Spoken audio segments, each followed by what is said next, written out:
After last week's episode on 10-inch Mutant Ninja Turtles, it's only appropriate that I now look at that new movie that is making my blood boil. Oh, that's right, the cinematic travesty that is Teenage Mutant Ninja Turtles Out of the Shadows. So many things to say about this movie. I don't even know where to begin. So I'll just start with... Cinema Snob? Is that who we're talking to? Cinema Snob? I'm saying hi to Cinema Snob. Yeah, sure. Hi, Cinema Snob. Thank you very much. Cinema Snob. Hi.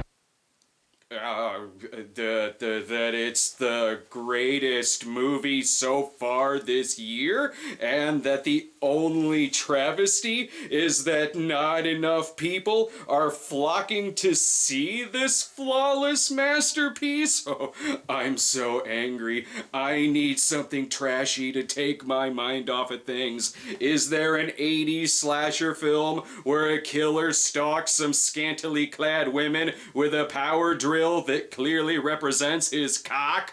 One thing's for sure, no one's getting any sleep the night of the Slumber Party Massacre. Close your eyes for a second and sleep forever. Of course there is! Slumber Party Massacre is a rare breed of early 80s slasher film. The film was written by novelist Rita Mae Brown, not to be confused with a hybrid of Rita Miller and Oda Mae Brown. Originally intended as a spoof of the slasher genre, the satire was lost on the producers, who filmed it as a straightforward thriller. It's like submitting the script of Student Bodies and then having the producers thinking you're filming Slaughter High. But thankfully the studio was right to apologize for this poster, which clearly promotes domestic power drill violence. Directed by Amy Holden Jones, I see the obvious political agenda of this movie: women taking over our slasher films and making all men look like they have power drill dicks. Clearly, this was just a clever ruse to promote the upcoming Walter Mondale, Geraldine Ferraro presidential campaign. Jones's husband, Michael Chapman, even did some uncredited camera work on the prologue, Chapman also being camera operator on The Godfather and Jaws. And that's not the only weird linkage this movie has. Because of Jones's involvement, the movie could seriously say, from the people who brought you Beethoven and Made to Order. And Beethoven only had very little power drill deaths in it. This movie is so repetitive. Yet another 80s slasher film trying to take place in Haddonfield. What's this? A mass murderer who has killed 5 people named Russ Thorn? I guess these girls are safe then. They don't look like their names are Russ Thorn. The radio alarm says that it's time to wake up. Hey, take it easy. What did I win? The Stones ticket. $100? You won. You ready for this? Your own KDED t-shirt! Already this movie is full of disappointment. A scene like this is what gives modern horror filmmakers nightmares. It would definitely give their movie something higher than a PG-13. Can't start the day without your Linnea Quigley voodoo doll. Mom and Dad are on their way to Dad's Richard Thomas convention, so the place is hers for the weekend. You locked all the doors and windows. Mom, I'm 18 years old, remember? I believe you were 18 at one point in your life. You're not now. Yep, this doll is going right on eBay. The killer's already hard at work, killing off the cable lady. Only one person can drive a windowless van in this town, and it's gonna be the serial killer. Those are the town rules.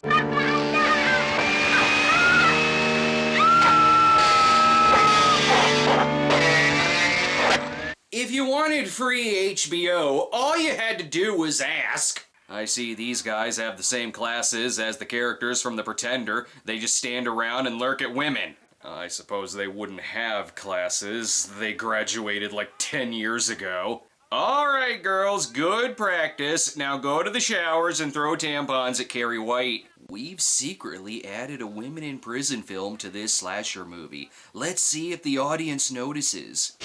Valerie, you played such nice basketball. Thanks, And then they fuck. The girls are planning the movie's said slumber party, but the guest list is very strict. Diane, you're a snob. Hey, only the best people are, you know? Already, she is my favorite character. She is the only one who will point out that those outfits clearly belong on the teachers and not the students. I think it's a little early to reveal that the movie's killer is Dracula. And how do people keep getting trapped in this school so easily? They should have a zero tolerance rule in letting power drill maniacs roam through the halls. This was the No Child Left Behind policy of the 80s. Fail shop class? You're getting penetrated with a drill. Remember when this movie was simple and I could masturbate to girls showering?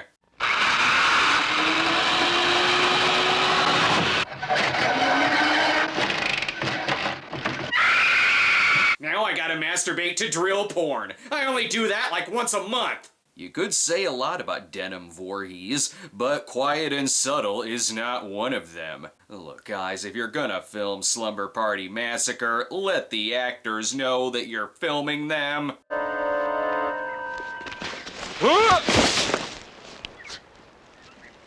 Holy shit, I think you broke my back. John Minor, what are you doing scaring me to death like that? There are no minors in this film.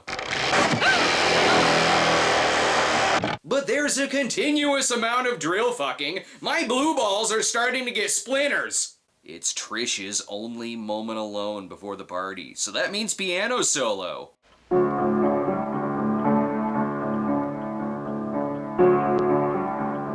That's almost the Jolly Roger Bay from Mario 64. Can I skip this scene too? Oh boy, a fake out jump scare. Sure hope that doesn't happen again.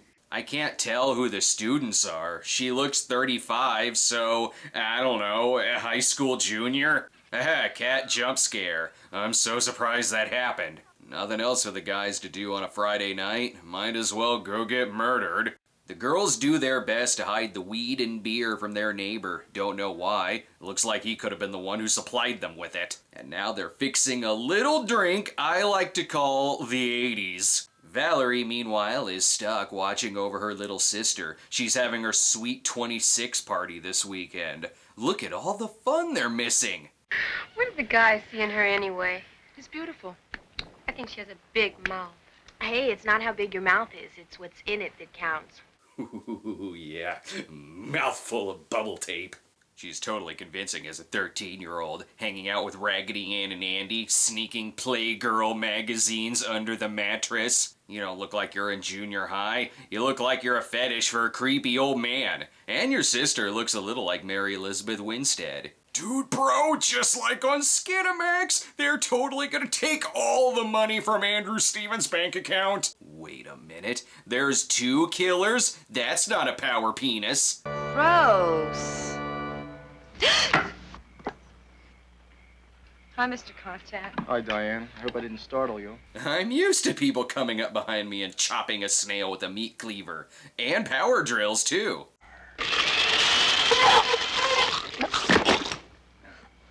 Oh, great. Now he's never gonna get rid of the snails. At this point in Las Vegas Bloodbath, they'd be watching wrestling and eating pizza. These girls are more sophisticated and reading the newspaper. They're checking to see if Nintendo has been invented yet.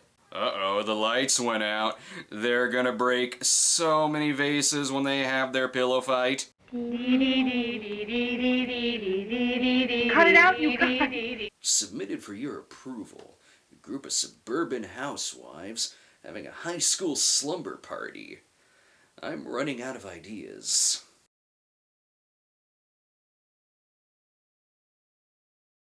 By the way, have you paused the video to tell me that the high school girl was Brink Stevens? If not, you're slacking.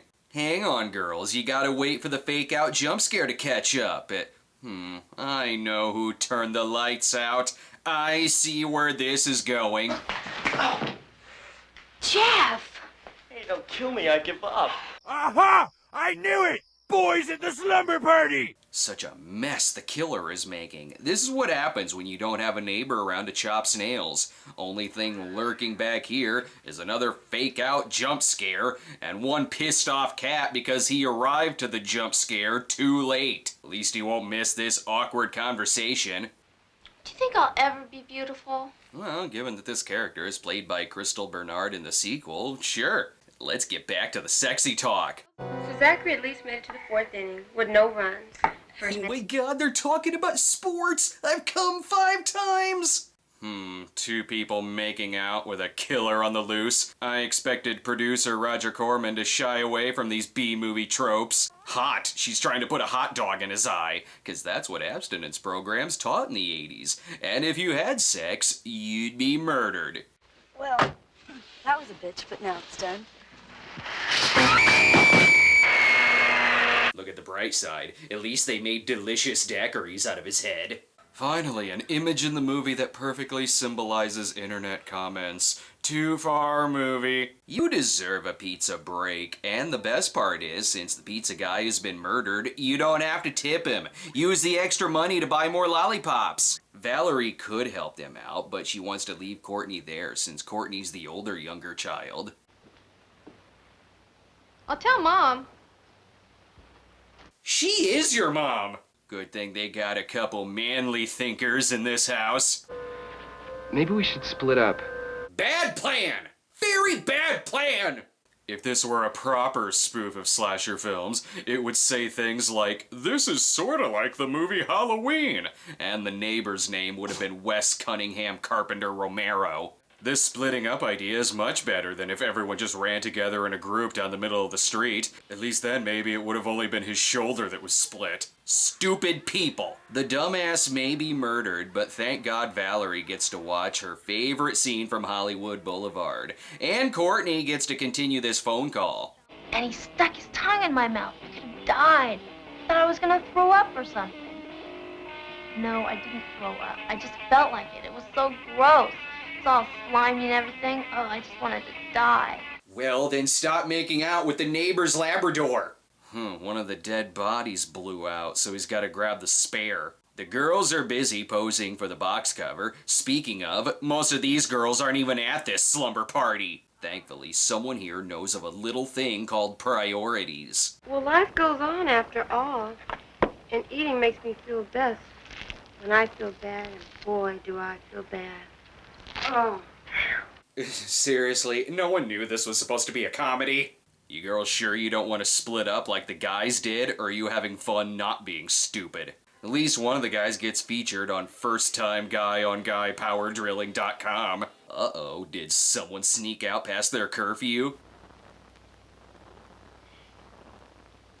Damn. You're like Laurie Strode if Laurie didn't give a shit about Tommy and Lindsay. Valerie goes to the party, but leaves the door too soon. This is why the movie should have kept the original title of Don't Open the Door. Then she definitely wouldn't have opened the door. These girls have learned that you don't have to stay home for the fake-out jump scares. There's plenty of them at the neighbor's house, too. Lame-ass slumber party, no pillows anywhere in sight, and the weed smells like grass clippings. The other girls are debating on whether they should help Valerie. She's alone. Maybe that guy'll find her. Maybe they're friends. Makes sense. The only other alternative to getting things drilled in this town is this guy. Right there? Yeah. Okay. Well, Reno did get rid of the homeless problem. Also, use your damn peripherals. Don't you know that the man in black from Lost has snuck right into your house? Slowly but surely, he's realizing the giant power drill is not a convenient weapon, and it makes it seem like he has a micro-penis. Sorry, Russ, but the Playgirl magazines are under a different mattress. And wouldn't it be weird if this had nothing to do with the movie's plot? Like, Mom and Dad are secretly serial killers? Wouldn't be the weirdest place for a body to turn up here. Let's read the fridge. Come on. I want to get out of here. Don't open the fridge. That girl has to defrost for at least another hour before we add her to some pasta. Just one little beer. Courtney, you're underage. Negative, but come on, let's go. Underage? What's the drinking age here? Something over 21? Blah, blah, blah, blah. The girl looks older than her character. They're screaming because dead bodies clearly belong in the medicine cabinet. A little Robitussin will clean up this mess of pain. You can say a lot of things about this killer, but having a bad shoe shine is not one of them. And nothing brings a smile on his face like taking a good long nap in the middle of a killing spree. This is why Jason and Michael always failed. Not enough nap time. The coach shows up, and this is not what the producers meant when they wrote that the movie needed more girls in Speedos. I'm glad he's chosen a quiet weapon. Now the girls will never know which room he's in. This will confuse everyone, though. Now where's the sound coming from?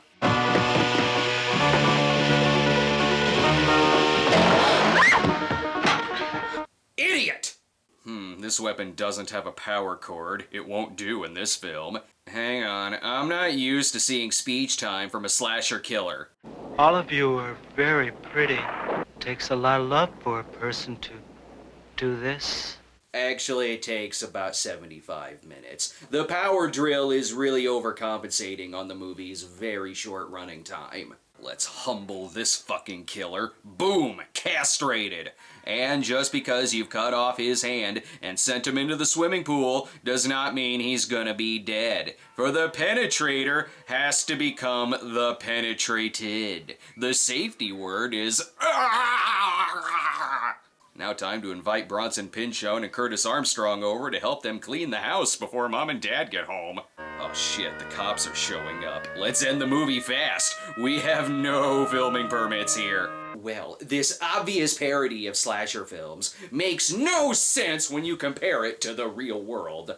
This is exactly why you don't invite the internet trolls to the camgirl meet and greets. There's gonna be something in the crotch of their pants, and it's gonna be very fake and also make people sad. Slumber Party Massacre was enough of a cult success to warrant 2 sequels, and I'm sure with the second one, the transition between the 2 movies is as smooth as the one between Halloween and Halloween 2.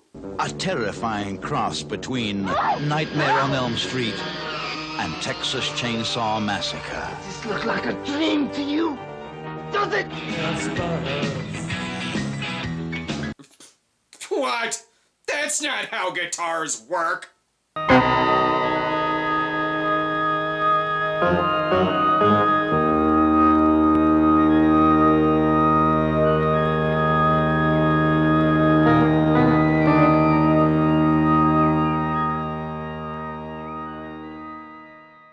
You know, I think your tits are getting bigger. Mine?